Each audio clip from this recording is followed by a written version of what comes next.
Hello बच्चों, पुनः स्वागत है एक नए वीडियो में जिसमें आज आप लोग को पढ़ना है ट्रिग्नोमेट्री। ये त्रिभुज क्या पढ़ना है? त्रिभुज पढ़ना है। और इसको परीक्षा के दृष्टिकोण से ये काफी महत्वपूर्ण चैप्टर है। चैप्टर शुरू करने से पहले इस चैप्टर का जितना भी इम्पोर्टेंट नोट्स जैसा टाइप का है पॉइंट है उसको आपको समझना अति आवश्यक है। तो आइए पहले देखते हैं कि त्रिभुज होता क्या है। तो तीन भुजाओं से घिरी हुई आकृति को क्या कहा जाता है? त्रिभुज कहा जाता है। तीन भुजाओं से घिरी हुई आकृति को त्रिभुज कहिएगा। अच्छा, अब इसमें देखिएगा ये तीन गो भुजा हो गया ना, लाइन सेगमेंट हो गया। एक लाइन क्या हो गया? ए बी हो गया। दूसरा का क्या हो गया? तीसरा का क्या हो गया? ए से। यानी कि जब तीन गो लाइन मिलेगा तो क्या बन जाएगा? त्रिभुज बन जाएगा। ठीक है। अब त्रिभुज में देखिएगा तो इसमें तीन गो पार्ट दिखने को मिलता है। कौन सा भाग दिखने को मिलता है? तीन गो। कौन कौन? एक शीर्ष होता है और भुजा होता है और क्या होता है? कोण होता है। अब अगर हम पूछे कि इसमें वर्टिसेस का गो है जिसको शीर्ष कहा जाता है, शीर्ष इसमें कितना गो? देखिए तो एक नहीं तीन गो है। वर्टिसेस कितना है? तीन गो। कौन कौन है भाई? तो एक वर्टिसेस मतलब शीर्ष मतलब कोना एक तरह से दिखाई दे रहा है, नोक चोंच निकल है कोना में। एगो में ए बी और दूसरा के क्या हो जाएगा? सी। तो पहला आप क्या कहिएगा बाबू? ए और उसके बाद बी और सी हो गया। उसके बाद अब आता है साइड यानी कि भुजा। इसमें कितना गो भुजा है? धनु कितना गो भुजा है इसमें? देखिए कौन कौन इसमें भुजा कौन कौन है? पहले ए बी हो जाएगा और उसके बाद बी सी हो जाएगा। उसके बाद क्या हो जाएगा? एसी कर दीजिएगा। इसमें तीन गो भुजा भी हो गया। अब इधर उसके बाद कोण आता है। तो इसमें कोण कितना गो है? कोण कितना बन रहा है इसमें? तीन गो कोण बन रहा है। कौन कौन कोण बन रहा है? ठीक है।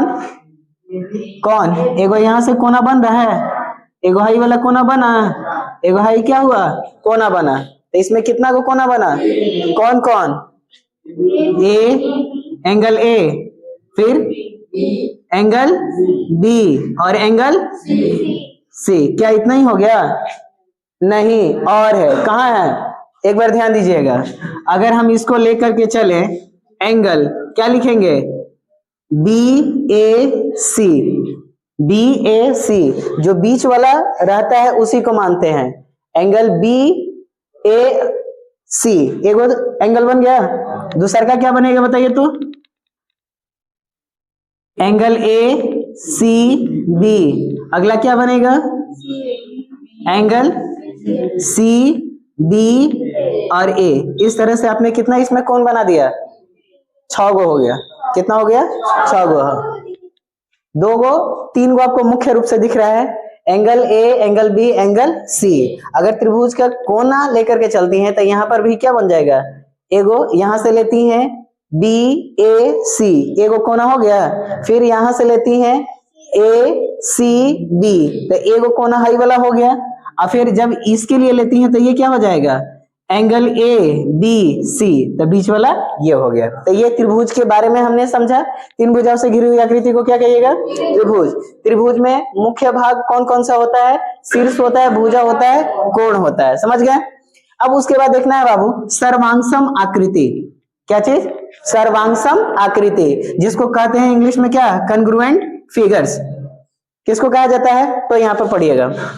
दो आकृति सर्वांगसम कही जाती है। कोई भी आकृति को सर्वांगसम कह सकते हैं कब? तो जब उसके समान आकार हो। आकार क्या हो? और साइज भी क्या हो? समान हो। यानी आकार और साइज दोनों, शेप और साइज दोनों अगर समान है तो उसको हम क्या कहेंगे? सर्वांगसम कहेंगे। क्या कहेंगे उसको? सर्वांगसम कहेंगे। समझ में आया? सर्वांगसम किसको कहिएगा? जिसमें शेप और साइज दोनों बराबर हो। शेप और साइज दोनों बराबर होता है उसको क्या कहा जाता है? सर्वांगसम कहते हैं। अब इस फिगर को देखिए, यहाँ पर ए बी एक दूसरा लाइन है, लाइन सेगमेंट है। ऐसे ही एक दूसरा लाइन सेगमेंट है जिसका नाम क्या है? C D. दोनों का आकार क्या है? बराबर है। साइज भी क्या है? 5 सेंटीमीटर 5 सेंटीमीटर है। तो अब हम इसको लिख सकते हैं क्या? ए बी सर्वांगसम है। क्या चीज? ए बी सर्वांगसम है किसके? CD के। ठीक, अगर इसमें यह भी कहा जाता है कि अगर ये वाला लाइन इस लाइन के ऊपर अगर हम चिपका दें यानी कि रख दें तो पीछे वाला जो साइज है, आकृति रेखा है, वो दिखाई नहीं देगा। अब आइए यहाँ पर त्रिभुज में देखिए, त्रिभुज दो गो है, एगो ABC है, ABC है, और दूसरा का त्रिभुज क्या है बाबू? PQR है। अब यहाँ पर देखिएगा, ये वाला त्रिभुज को अगर इसके ऊपर रख दीजिएगा तो दोनों ढक लेगा। तब हम कह सकते हैं कि त्रिभुज ABC सर्वांगसम है किसके? PQR के। तो सर्वांगसम समझ गए? सर्वांगसम का क्या कंडीशन क्या होता है? शेप और साइज दोनों क्या होना चाहिए? बराबर होना चाहिए। शेप और साइज दोनों बराबर होना चाहिए। चलिए अब आगे देखिए, यहाँ पर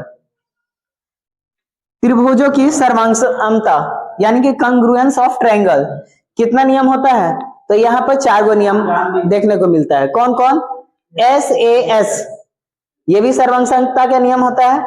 SSS, ASA, RHS, इसका मतलब क्या हुआ? तो S मतलब होता है साइड, S मतलब साइड, और A मतलब एंगल, और S मतलब साइड, यानी कि साइड एंगल साइड, फिर side side side, angle side angle. इसको अब यहाँ पर राइट एंगल बन जाएगा, राइट एंगल, इसको H से हाइपोटेनस, कर्ण पढ़ी है ना, त्रिभुज में कर्ण होता है भाई। कर्ण किसको कहिएगा? इसको कर्ण कहिएगा, हाइपोटेनस, इसको परपेंडिकुलर, और इसको बेस। तो आगे इसको देखने को मिलेगा, अभी फिलहाल यहाँ पर देखिएगा। तो ये समकोण कर्ण और साइज के आधार पर, साइड के आधार पर इसको सर्वांगसमता पढ़ने को मिलेगा। अब उसके बाद आता है समरूप आकृति। समरूप आकृति यानी कि सिमिलर फिगर किसको कहिएगा? तो देखिए ध्यान दीजिएगा, दो आकृति सर्वांगसम तब कही जाती है जब उसके समान आकार क्या होना चाहिए? समान होना चाहिए, पर साइज समान होने की जरूरत नहीं होती है। तो उसको क्या कहिएगा? समरूप आकृति कहिएगा। क्या कहिएगा उसको? ये वाला और ये वाला दोनों में बड़ा कंफ्यूज रहिएगा। यहां पर पहले ही आपको बता दिए थे कि शेप और साइज दोनों क्या होना चाहिए? बराबर होता है। तो उसको क्या कहते हैं? सर्वांगसम। शेप और साइज जब दोनों बराबर हो तो क्या कहिएगा? सर्वांगसम। जबकि समरूप क्या कंडीशन क्या होता है? इसमें शेप समान हो, शेप क्या हो? समान हो, परंतु साइज की आवश्यकता नहीं है, छोटा बड़ा हो सकता है। समझे? अब यहाँ पर जरा देखिएगा बाबू, यहाँ पर दो गो ये वर्ग है ना, ये भी वर्ग है और ये भी वर्ग है। यहाँ पर देखिएगा, ये थोड़ा सा आयत की तरह हो गया है, यानी लंबा कर दीजिएगा।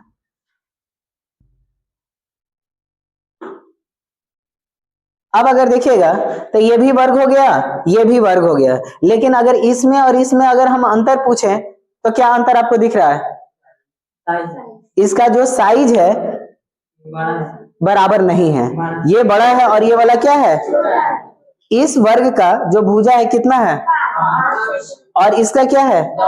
तो हम इसको क्या कह सकते हैं? इसको सर्वांगसम कहेंगे कि समरूप कहेंगे? क्या कहेंगे?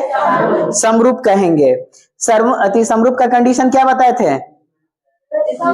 आकृति क्या हो? समान हो, आकार क्या हो?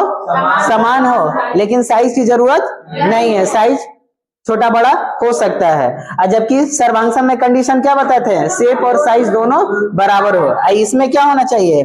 शेप समान होना चाहिए, शेप समान होना चाहिए, साइज कोई भी हो सकता है। अब हमें बताइए, क्वेश्चन एक है कि दो वृत्त क्या होगा? समरूप होगा कि सर्वांगसम होगा? हाँ, दो वृत्त क्या होगा? समरूप होगा कि सर्वांगसम होगा? समरूप होगा। यहाँ पर देखिए दो दिया है ना, एक का त्रिज्या कितना है और एक का त्रिज्या कितना है? 2 सेंटीमीटर है। तो इसको हम क्या कहेंगे? समरूप। इसको क्या कहिएगा? ये त्रिभुज को क्या कहिएगा? सर्वांगसम। क्या कहिएगा? रेखाखंड को क्या कहिएगा? यहां तक सबको समझ में आया? चलिए, अब सर्वांगसम के लिए कुछ नोट्स है, पॉइंट है, इसको भी देख लीजिएगा। सभी वर्ग सर्वांगसम होते हैं। हमने सर्वांगसम के कंडीशन क्या बताया था अभी? उसमें क्या होता है? शेप और शेप क्या होना चाहिए? समान होना चाहिए। और साइज क्या होना चाहिए? कोई आवश्यक उसका नहीं है। इस वजह से सभी वर्ग क्या होते हैं? सभी वर्ग समरूप होते हैं। सभी वृत्त, अच्छा सभी समबाहु त्रिभुज, वो भी क्या हो जाएगा? ये आप जब 6.1 एक्सरसाइज खोलिएगा तो पहले यहीं से आपसे भेंट होगा, ठीक है, यही वाला पॉइंट से। अब आगे देखिएगा, समरूप बहुभुज यानी कि सिमिलर पॉलिनोमियल्स। अब यहां पर देखिएगा, दो बहुभुज समरूप कहलाते हैं। दो गो बहुभुज कोई भी समरूप कहलाएगा। कब कहलाएगा? तो कंडीशन यह है कि उनकी भुजाओं की संख्या समान हो। भुजाओं की संख्या क्या होना चाहिए बाबू? समान होना चाहिए। इसके अतिरिक्त उनके संगत कोण भी क्या होना चाहिए? और उनकी संगत भुजाएं समानुपाती होना चाहिए। क्या होना चाहिए? संगत जो भुजा है वो समान अनुपात में होना चाहिए। फिर से एक बार देख लीजिएगा, समरूप बहुभुज कोई भी बहुभुज समानुपाती कब कहलाएगा? समानुपात कब ये समरूप कब कहलाएगा?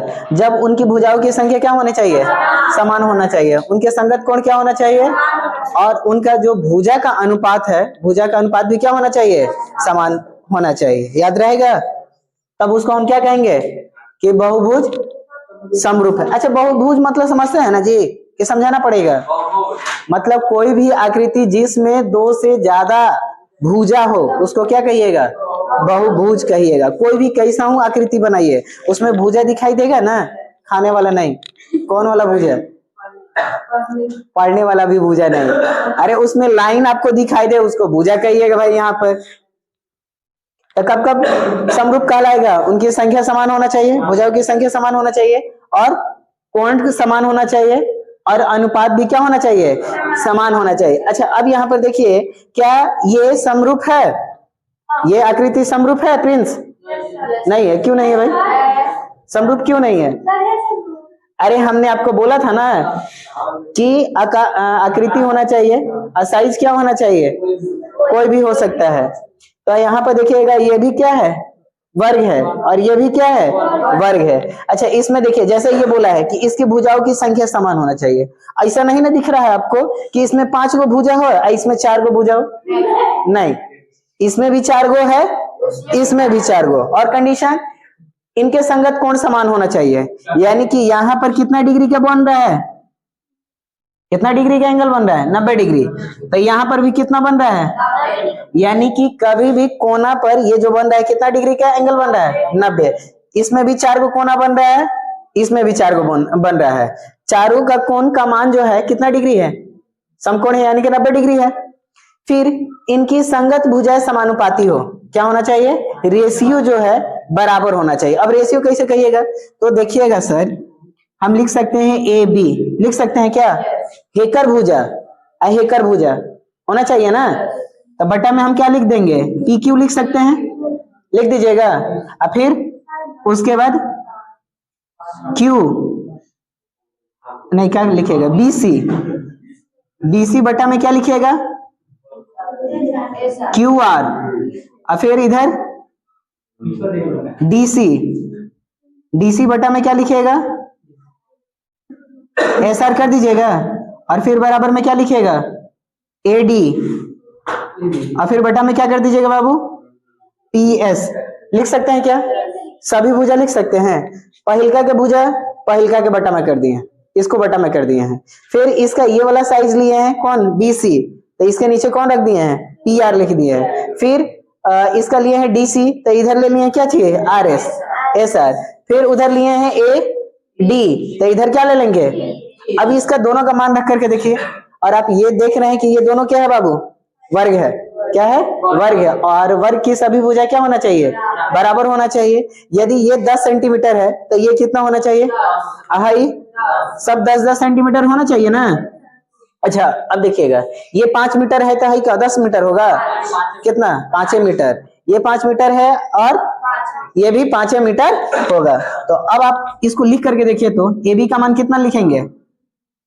ए बी का मान 5, पी क्यू का मान 10, और फिर बीसी का मान 5, क्यू आर का मान, डीसी का मान, एस आर का मान, एडी का मान, और PS का मान, अच्छा इसको कटा करके देखिए तो 1/2 1/2 1/2 1/2 सबका कितना आया। अच्छा यहाँ पर देखिए दोनों रेशियो बराबर हुआ कि नहीं, माने चारों सभी भुजा आपस में ये भुजा के अतिरिक्त ये जो अनुपात है, अनुपात क्या हुआ, बराबर हुआ ना। तो वही कंडीशन हो रहा है कि कोई भी बहुभुज बराबर कब होगा, समरूप उसको कब कहिएगा, कि जब उनकी भुजाओं की संख्या क्या होना चाहिए, भुजाओं की संख्या बराबर होना चाहिए, समान होना चाहिए। संगत जो कोण है, कोण भी क्या होना चाहिए, बराबर होना चाहिए। और उनकी जो भुजा है, भुजा का अनुपात क्या होना चाहिए, वो भी समान होना चाहिए, समान अनुपात में होना चाहिए। ठीक, अभी इसके अतिरिक्त हम त्रिभुज पर देख लिए हैं। त्रिभुज में देखिएगा ABC एगो त्रिभुज है और दूसरा का त्रिभुज क्या है, PQR है। अब यहाँ पर देखिए एंगल A, यानी कि इस त्रिभुज का एंगल A लिए हैं, तो इसका एंगल P दोनों कितना होना चाहिए, यानी कि कोण कोण दोनों क्या है, बराबर है। उसके बाद एंगल B एंगल Q वो भी क्या है, बराबर है। और CR angle C angle R ये भी क्या है, बराबर है। यानी कि यहाँ पर कोण दोनों क्या है, तीनों क्या है, बराबर हो रहा है। अब उसके बाद देखिएगा समरूप त्रिभुज को समरूप कहिएगा कब, समरूप त्रिभुज कब होता है, उसका कंडीशन क्या होता है। तो कंडीशन ये होता है दो त्रिभुज समरूप कहलाएंगे कब, जब उनके संगत कोण समान हो। तो यहाँ पर संगत कोण दोनों बराबर हो रहा था, बराबर हो रहा था।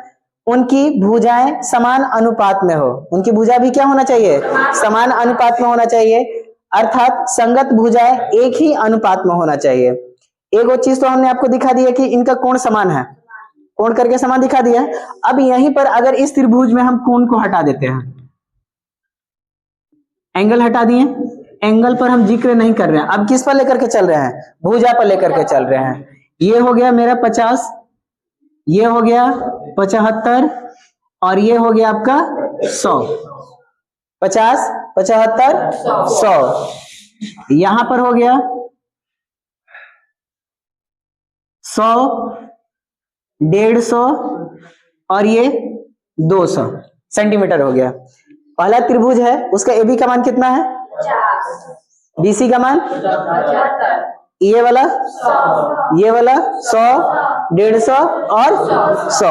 अब इसको अनुपात में करके देखिए, अनुपात में हम क्या लिखेंगे, पहले AB ले लेते हैं, इसके नीचे क्या लिखेंगे, जैसे इस प्रकार ऊपर वाला पहलका को लिए तो नीचे वाला लिखिएगा ना, क्या लीजिएगा PQ बराबर, फिर अब क्या लिखिएगा BC बटा में क्या होगा QR, और फिर इधर AC अगर लिखती हैं तो इसके नीचे क्या लिखिएगा PR लिख सकती हैं, लिखिएगा ना भाई।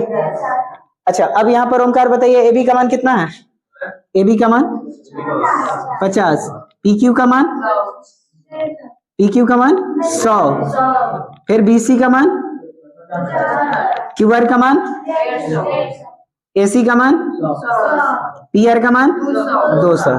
अब यहाँ पे प्रिंस बताइए क्या ये अनुपात बराबर है, नहीं बराबर है। अब इसको पहले कटा कर तो देखिए, कटाइएगा तो ये कितना बार में कटेगा धनो, ये कितना बार में, ये कितना बार में, यानी कि अगर देखिएगा तो ये 1/2 1/2 1/2, यानी कि सभी भुजा क्या हो गया, उसका अनुपात क्या होना चाहिए, बराबर होना चाहिए ना। वही ना कंडीशन कह रहा है कि समरूप त्रिभुज होंगे, यानी कि सिमिलर ट्रायंगल्स होगा कब, जब उनके संगत कोण बराबर हो। अभी हमने कोण को दिखाया था बराबर होना चाहिए, अब कह रहे कि संगत कोण के साथ साथ क्या होना चाहिए, उसके भुजा भी क्या होना चाहिए, समान अनुपात में होना चाहिए। यहां तक समझ में आया, अगर यहां तक समझ में आ गया तो फिलहाल इसको यहीं पर रोकते हैं। कल अब हम लोग थेल्स प्रमेय पढ़ेंगे, कल से आपका बुक शुरू हो जाएगा, ठीक है। इस चैप्टर का जितना भी ये रहेगा इसको जरूर याद कर लीजिएगा, आगे चल करके हाँ 1-2 बार पढ़ लीजिएगा, ध्यान में रहेगा तो आगे चल करके क्वेश्चन बनाने में आपको सहूलियत रहेगा, ठीक है।